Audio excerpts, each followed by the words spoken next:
Special intensive revision voters ലിസ്റ്റിനെതിരെ ഇന്നലെ ഡൽഹിയിലെ രാംലീല മൈതാനത്ത് നടന്ന സമ്മേളനത്തിൽ ശ്രീമാൻ രാഹുൽ ഗാന്ധിയും ശ്രീമതി പ്രിയങ്ക വാദ്രയും ചെയ്ത പ്രസംഗങ്ങൾ വളരെ നിയമവിരുദ്ധമാണ്. ചീഫ് ഇലക്ഷൻ കമ്മീഷണറുടെയും ഇലക്ഷൻ കമ്മീഷണർമാരുടെയും പേരുകൾ പ്രത്യേകം എടുത്തു പറഞ്ഞ് അവരെ ഭീഷണിപ്പെടുത്തുകയാണ് ചെയ്തത്. നമ്മൾ ശ്രദ്ധിക്കേണ്ടത് 2023 വരെ ഇലക്ഷൻ കമ്മീഷണേഴ്സിനെ അതാത് പ്രധാനമന്ത്രിമാരാണ് നിയമിച്ചിരുന്നത് എന്നതാണ്. 2023 മാത്രമാണ് ചീഫ് ജസ്റ്റിസ് കൂടി പങ്കെടുക്കുന്ന ഒരു കമ്മിറ്റി ആയിരിക്കണം ഇതെന്ന് സുപ്രീം കോടതി ഒരു പുതിയ നിയമം ഉണ്ടാകുന്നത് വരെ അങ്ങനെയാകണമെന്ന് വിധിച്ചത്. അതിനുശേഷം പുതിയ നിയമമുണ്ടായി.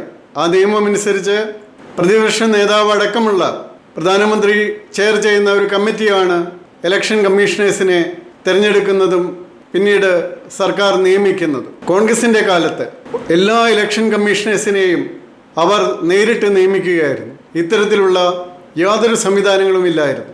മാത്രമല്ല MS ഗിൽ, നവീൻ ചാവള, TN ശേഷൻ ഇവരെ പോലുള്ള ഇലക്ഷൻ കമ്മീഷണർമാരും ചീഫ് ഇലക്ഷൻ കമ്മീഷണർമാരും എങ്ങനെ കമ്മീഷണർമാരായി തുടർന്നു എന്നും അതിനുശേഷം അവർ എങ്ങനെ കോൺഗ്രസിൻ്റെ രാഷ്ട്രീയത്തിൽ വന്ന് പ്രവർത്തിച്ചു എന്നും നോക്കേണ്ടതാണ്.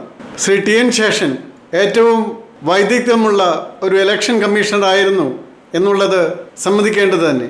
പക്ഷേ അദ്ദേഹം അതിനുശേഷം ഗാന്ധിനഗറിൽ അദ്വാനിക്കെതിരെ ഉള്ള കോൺഗ്രസിൻ്റെ സ്ഥാനാർത്ഥിയായി മത്സരിച്ച് തോൽക്കുകയാണ് ഉണ്ടായത്. അപ്പോൾ ഇലക്ഷൻ കമ്മീഷണർ സ്ഥാനം ഒഴിഞ്ഞാൽ എങ്ങനെയാണ് രാഷ്ട്രീയത്തിൽ പ്രവേശിക്കുന്നത്? അതിൻ്റെ അർത്ഥം ഇലക്ഷൻ കമ്മീഷണറായിട്ട് ഇരിക്കുന്ന സമയം രാഷ്ട്രീയം ഉള്ളിൽ കൊണ്ട് നടന്ന് അതനുസരിച്ച് ചെയ്യാമെന്നല്ലേ?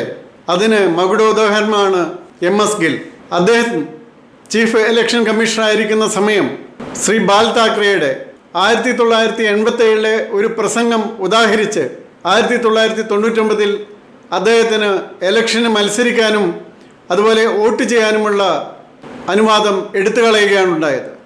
അദ്ദേഹത്തിൻ്റെ ചീഫ് ഇലക്ഷൻ കമ്മീഷണർ കാലത്തിന് ശേഷം അദ്ദേഹം കോൺഗ്രസിൻ്റെ രാജ്യസഭ MP ആയി മന്ത്രിയായി വാഴുകയാണ് ഉണ്ടായത്. അതുപോലെ തന്നെയാണ് നവീൻ ചാവളയുടെ കാര്യത്തിലും. കോൺഗ്രസിനെക്കുറിച്ചും മദർ തെരേസയെക്കുറിച്ചും പുസ്തകങ്ങൾ എഴുതി എന്നുള്ളത് മാത്രമാണ് ഒരു ജോയിൻറ്റ് സെക്രട്ടറിയായോ അഡീഷണൽ സെക്രട്ടറിയായോ എംപാനൽ പോലും ചെയ്യാൻ സാധ്യമല്ലാത്ത വിധത്തിൽ മോശം സർവീസ് ഉണ്ടായിരുന്ന ചാവളയുടെ ഒരേ ഒരു നല്ല വശം. അപ്പോൾ അങ്ങനെയുള്ളവരെ പോലും ഇലക്ഷൻ കമ്മീഷനിലേക്ക് എടുത്തിട്ടുള്ള കോൺഗ്രസ് ഇപ്പോൾ പേര് പറഞ്ഞ് ഭീഷണിപ്പെടുത്തുകയാണ്. ഞങ്ങൾ നിങ്ങൾക്കെതിരെ ശിക്ഷാ നടപടികൾ എടുക്കും എന്ന്, നിങ്ങളെ ശിക്ഷിക്കുമെന്ന്. ഇത് ഒരു ഭരണഘടനാ സ്ഥാപനത്തോടുള്ള വെല്ലുവിളിയാണ്. തീർച്ചയായും ഇതിനെതിരെ നിയമ നടപടികൾ സ്വീകരിക്കേണ്ടതാണ്. ഡൽഹിയിലെ BJP പ്രവർത്തകർ ആരെങ്കിലും അവിടെയുള്ള പോലീസ് സ്റ്റേഷനുകളിൽ ഇതിനെതിരെ കേസ് ഫയൽ ചെയ്യേണ്ടതാണ്. കാരണം ഇത്തരം പ്രവർത്തനങ്ങൾ അനുവദിച്ചു കൊടുക്കാനാകാത്തതാണ്. ഇപ്പോൾ ബീഹാറിൽ SIR നടത്തിയിട്ട് എന്തായി? അവിടെ ആരെങ്കിലും പരാതിയുമായിട്ട് വന്നോ? അവിടെ പിന്നീട് ഇലക്ഷൻ നടന്ന് എന്ത് സംഭവിച്ചു എന്ന് എല്ലാവരും കണ്ടതാണ്. ഇപ്പോൾ SIR നടപ്പാക്കുന്ന പല സംസ്ഥാനങ്ങളിലും, പ്രത്യേകിച്ച് വെസ്റ്റ് ബംഗാളിൽ ലക്ഷക്കണക്കിന് അനധികൃതമായുള്ള ആളുകൾ ഇലക്ട്രൽ റോളുകളിൽ കയറിയിട്ടുണ്ടെന്നുള്ളതൊരു വാസ്തവമല്ലേ? അപ്പോൾ ഇതെല്ലാം കണ്ടുപിടിക്കുന്നതും ഇലക്ട്രൽ റോളുകൾ ശുദ്ധീകരിക്കുന്നതും അത് ഇലക്ഷൻ കമ്മീഷൻ്റെ ജോലിയുടെ ഭാഗമായിരിക്കെ അതിനെ ഭീഷണിപ്പെടുത്തി ഇല്ലാതാക്കുന്നത് അനധികൃത കുടിയേറ്റക്കാർക്ക് ഇന്ത്യൻ പൗരത്വം പോലെ വോട്ടവകാശം നൽകാനും ഇന്ത്യയുടെ ജനാധിപത്യത്തെ ഇല്ലാതാക്കാനുമുള്ള ഒരു ശ്രമമല്ലേ? ജനങ്ങളിൽ വിശ്വാസം ആർജിക്കുകയാണ് രാഷ്ട്രീയ പാർട്ടികൾ ചെയ്യേണ്ടത്.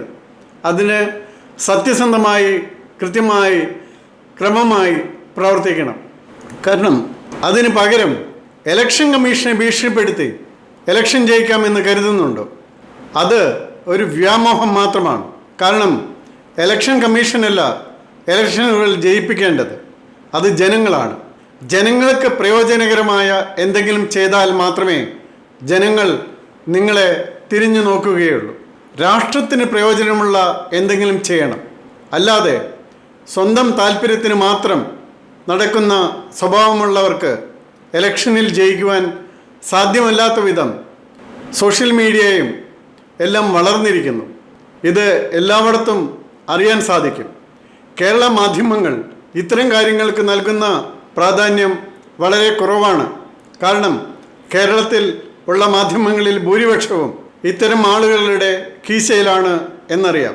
ഏതായാലും ഇത്തരം ഭീഷണികൾക്കൊന്നും വഴങ്ങാതെ ഇലക്ഷൻ കമ്മീഷൻ അതിൻ്റെ ജോലി ചെയ്തുകൊണ്ടിരിക്കുകയാണ്.